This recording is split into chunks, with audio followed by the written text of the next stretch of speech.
அல் ஃபாத்திஹா. தோற்றுவாய்.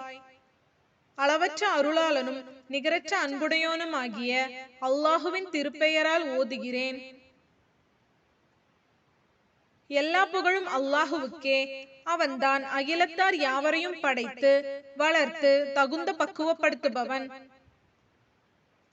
அவன்தான் அளவற்ற அருளாளன், நிகரற்ற அன்புடையவன்.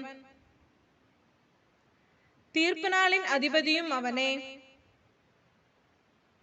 அல்லாஹுவே, நாங்கள் உன்னையே வணங்குகிறோம், உன்னிடமே உதவி தேடுகிறோம். நீ எங்களை நேரான வழியில் நடத்துவாயாக. அவ்வழி எவர்களுக்கு நீ அருள் புரிந்தாயோ அவர்கள் சென்ற வழி. உன் கோபத்திற்குள்ளானவர்களோ வழி தவறியவர்களோ சென்ற வழி அல்ல.